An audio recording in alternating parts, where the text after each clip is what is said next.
Indeed. When we come back here on Power Lunch, you have a mutual fund in your retirement portfolio, but it's not giving you the returns you've been looking for.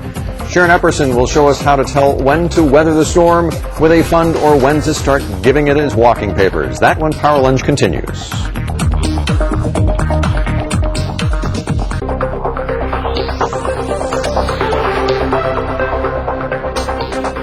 If you've been looking at the mutual funds in your 401k or some other retirement account and you notice the performance has fallen off, or you heard the manager had left the fund, the question you ask yourself is, do you stay with the fund or do you bail? In today's Your Money segment, Sharon Epperson looks at some signs when it is time to sell. Hanging on to a bad investment for a long time is really not a good reason to continue holding it. Buying mutual funds is easy. Deciding when to bail can be more difficult. But it shouldn't be. You pick funds based on the manager's track record, solid returns, and how the fund's style fits your financial goals. You sell mutual funds based on the same information. If there's a change at the management company, if there's a change at the manager, if the investment style has changed, many times the performance will start to lag. When it comes to performance, financial planner Geordie Crossan looks for funds that are consistently in the top 25% of similar funds.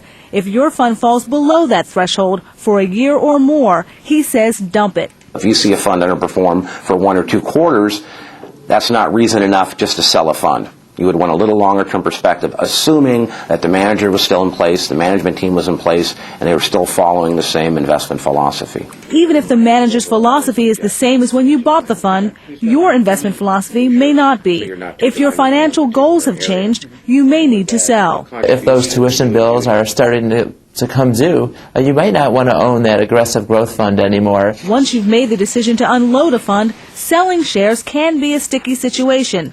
Bill Irwin found that out when he tried to sell some broker-sold funds a few years ago. There were B shares, which was no money to get into, but if you wanted to get out of them prematurely, you weren't happy with your decision, it sometimes was difficult and fairly expensive to get out of them. Check the share class before you sell. With Class A shares, there's no charge when you sell, but Class B and C shares normally impose a deferred sales charge that you have to pay if you sell within a certain time frame.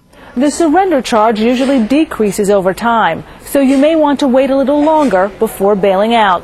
Also, some funds will let you sell out your investment gains or switch to another fund within the fund family without paying that charge. For Power Lunch, I'm Sharon Epperson on Your Money.